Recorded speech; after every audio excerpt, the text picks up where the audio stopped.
hope that Stephen and his role be an invitation and ask God to put his presence for his wife and family and all of the entire city and all the parties grow until the time of Purim.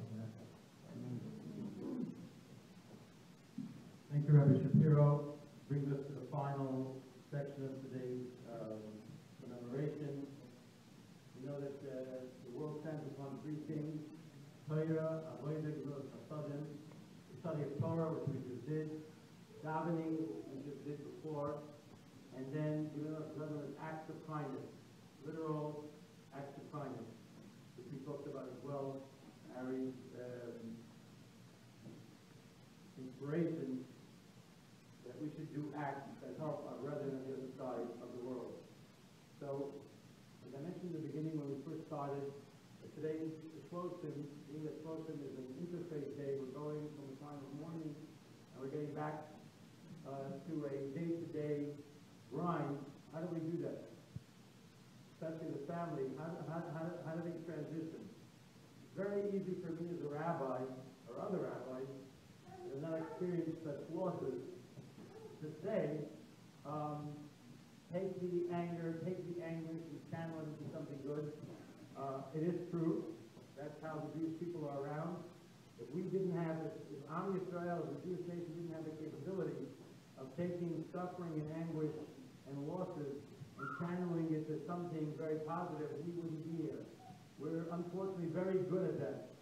But still, for me to say it, as a rabbi, I'm telling you what it says in the book, what I've learned. But how do we actually see how people have done it? And so I'm going to share a second 7-minute clip, which was released as part of a Shabbat project. I'm sure you've all heard of the story where two teenagers in Israel went hiking, and they were encountered by Arab terrorists who were beaten to death, and the mother was devastated, and she gave an interview of how she channeled her anguish to something positive, and I want to use this as sort of an inspiration. When I saw it, it was an unbelievable inspiration for me to actually see someone who talks about it. I know people do it, but actually talks about the process of turning anguish and suffering, and you can never imagine the suffering of losing a child beyond our understanding, how they have taken that anguish and that suffering and channeled it to something positive. And I'm going to end off after that with a call to action. As everyone knows and has heard here, Harry was passionate about learning. Also, by the way, you've heard me many times about that joke about the guy that made a deal with God. He was looking for a parking space. And he had a very important meeting in Manhattan, and he couldn't find a parking space, and he said to God, I'll give you 10% of all the earnings of this meeting, just get me a parking space. There's no parking space. Then he offered 20%, there's still no parking space. And as he's about to offer 50%, he's about to say, God, I'll give you 50%. He sees a car pull out, and he says, never mind, I found it myself. Harry was not such a person. Harry, if he made a deal with God, and those of you that knew him well will tell you, he made a deal with Hashem, he kept to it. No Balaamites. He made a deal with Hashem, he kept to it to the T. He's a man who grew in his Judaism. He was very proud of his past, but he still knew the importance of growing. And every deal he made with Hashem, he kept. And he was a man of his word, a man of action. He definitely is a man who knew how to take a negative and channel it into the positive. So I'm going to show this short video, and then we'll talk about how we can take the passion and the anguish and channel it into something positive. Thank you. Kobe was killed with Yosef Israel. Yosef was fortunate. They were two friends that just went hiking in the wadi, and they were met by terrorists who beat them to death with rocks. May 8, 2001, Tekoa, Gush Etzion, Israel. Two 13-year-old boys, Kobe Mandel and Yosef Ishran, go for a hike in the wadi, half a mile from their homes. The canyon in the Judean desert features a series of caves. The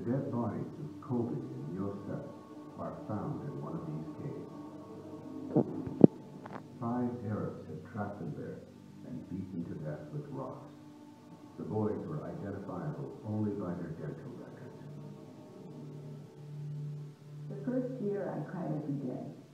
I felt like my life was over. I really felt like even my birthday, I was happy that I was a year closer to dying, because I felt like I can't live like this. This is just too horrible. And then eventually life comes back. Life is very strong, the life force. And when you suffer traumatic grief, there's also such a thing as post-traumatic growth. And if you can reach that growth, then sometimes it's too busy to be in pain because you have too much life going on. Right after Kobe was killed, when we were going to the cemetery, and I picked out my hat, and I thought to myself, you are disgusting that you've got what color hat you're going to wear. But that minute I knew you're going to be okay. You know, I wasn't a person of great faith when my son was killed. I became religious, and I became religious because my husband was religious, and I liked the lifestyle. You know, I liked Shabbat, and I liked being part of a community. But I really did not feel God. And after Kobe was killed, I felt, I mean, this sounds sort of crazy, but I felt like God was communicating with me. You look for God. You look for God in your pain. And it's also, like, I was much more of a shallow person beforehand. Welcome everyone to the Shloshim period, ending in memory of Stephen Shul, a dear beloved friend, family member, Harry Shulman. You all hear me? Yes. Okay. It's hard to accept that I'm standing up here and we're having a shloshim for Harry. Just like the whole passing of Harry is hard to accept. That still hasn't really filtered in. But a shloshim is a very interesting milestone. It ends the mourning period for most of the family, besides the children. And it begins an integration into regular life, which is very, very hard. We know that when Aaron passed away, the Torah tells us that that the whole Jewish community mourned him for 30 days, same thing as the Moshe Rabbeinu passed away. When good, righteous people pass away, it's not just a family loss, it's a community loss.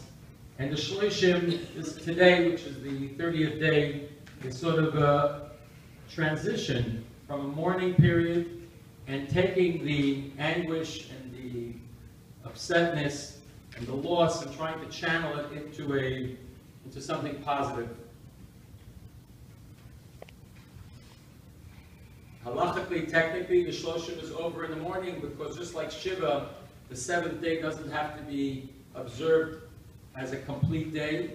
Shloshim, which is a continuation, the 30-day period, which is a continuation of the Shiva, also technically does not have to be observed a full day, and part of the day is already enough to observe. So it is really a gateway between, it's the 30th day, it's really a gateway between leaving a mourning period and going into sort of integrating into regular life, which is very, very hard. It's sort of a guilt. How can I just go back to life as normal when there is such a loss? And what we're going to try to do today is actually try to balance the two.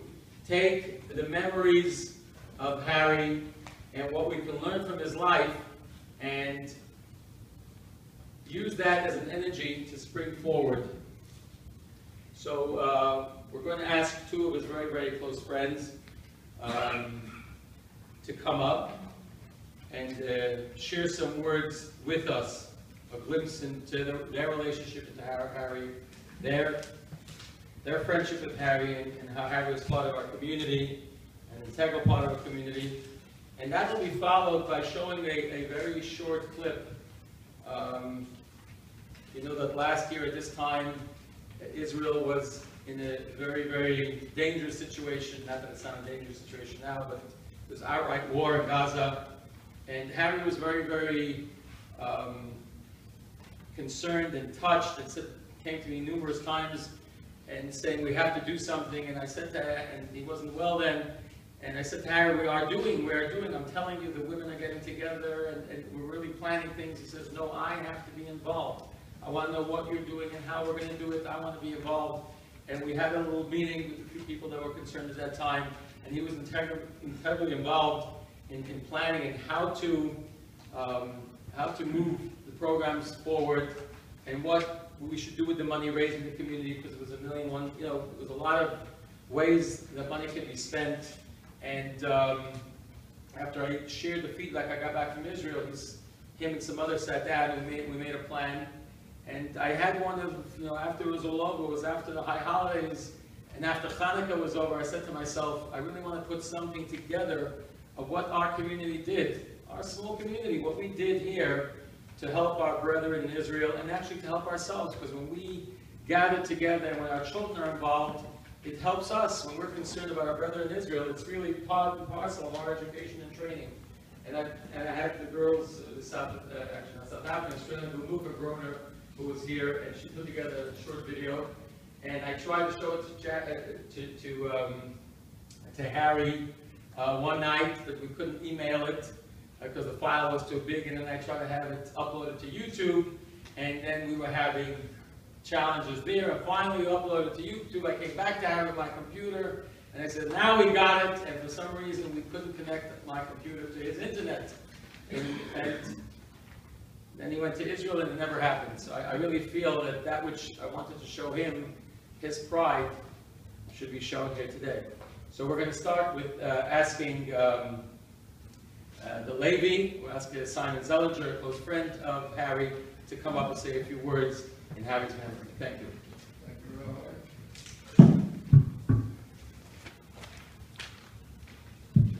Rabbi. Speak into the mic.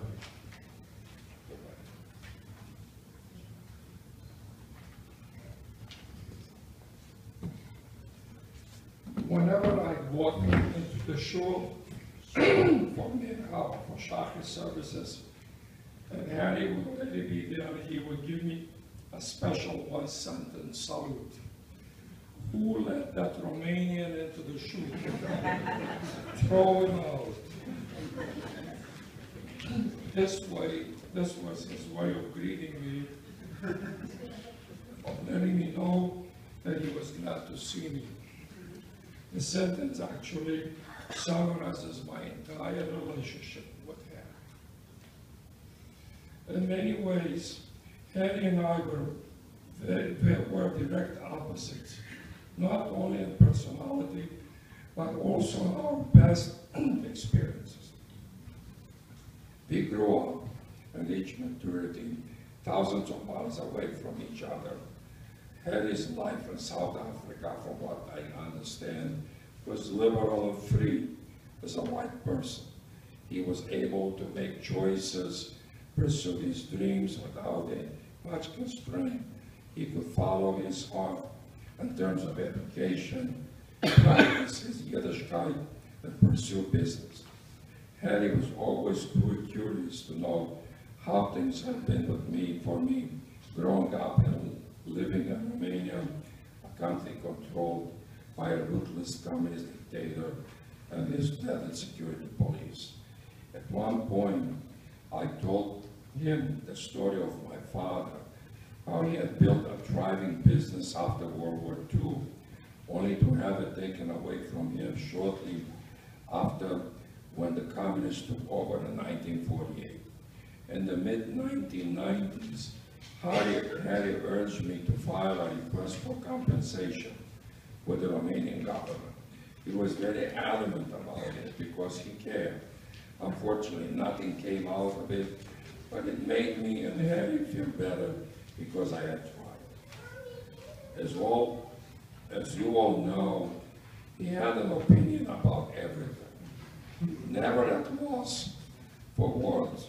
He was always ready to tell you his views about big and small things, important and trivial, regardless of whether you would appreciate hearing his opinion or not.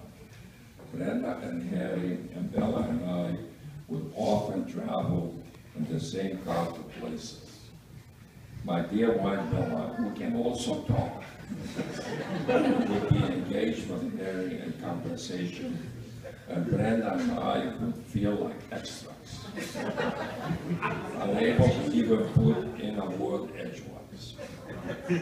Bella would often get frustrated trying to get herself heard. Harry was definitely a dominant communicator. Many have possibly wondered how Harry and I ended up being such good friends. In fact, I often felt that underneath the contrast between us, Harry and I were almost like brothers. The secret is that under the surface, we did in fact have a lot in common. We were about the same age, had similar concerns about health, investment, retirement, politics, family and friends, our congregation, and of course, children and grandchildren. We celebrated our family Simchas together, and Brenda and Harry were even at my children David and Deborah's joint bar and bat mitzvah party back in 1995. All of the children's weddings, his and mine, and both were here and in Israel, and we celebrated Harry's mother's 19th birthday party. Harry and Brenda always joined us for New Year's Eve parties, sometimes Thanksgiving, and other occasions. Harry and I had other things we also shared. Respect for Yiddishkeit and for our community, strong feelings of support for Israel and Klal Israel. Harry and I also liked to read a lot. We were both interested in politics, current events, the Holocaust, and the history of the Jewish people. At times we would have long discussion about our readings and of course, not always agree on everything. We were also there for each other during difficult times. When my brother got sick, Harry was always calling and providing encouragement and hope. It was the same involvement on Harry's part when my mother got ill. When Harry's mother was hospitalized, I was there to advise Harry, given that I had just gone through a similar experience. And last but not least, we had something else in common. I underwent surgery 3 years ago and unfortunately shared a similar kind of illness with him, cancer. And so we compared notes on treatment, on progress, and our hopes for the future. That bond between us and our frequent conversations helped each of us face the difficulty of our respective diseases.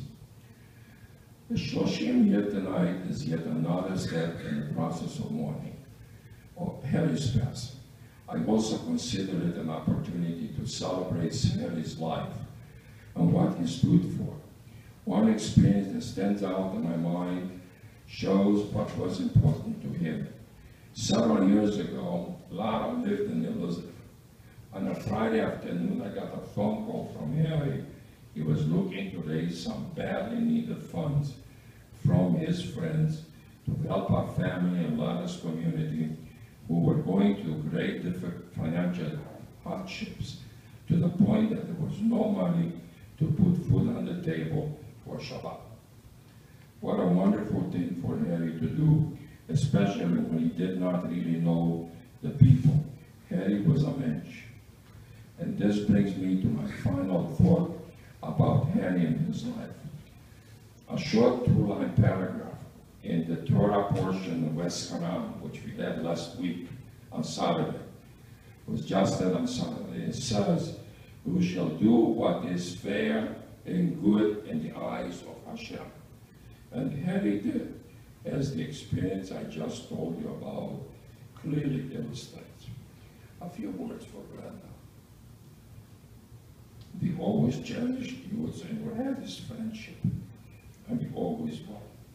We have admired you for the strength and the dignity you displayed in taking care of Harry for the past 5 years, and especially the last year. You are a true Ish's father. May Hashem bless the Shulman and Shimoni family, and they shall not know any more from sorrow of death.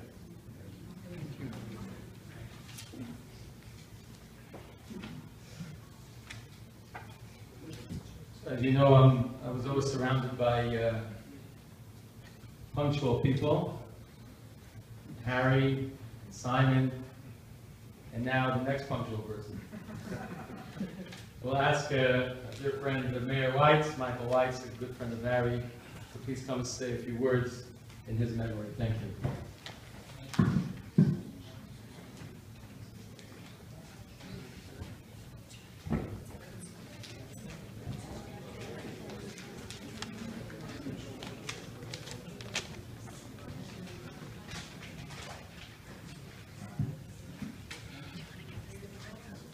A lot to refer and not as heartfelt, but still from the heart.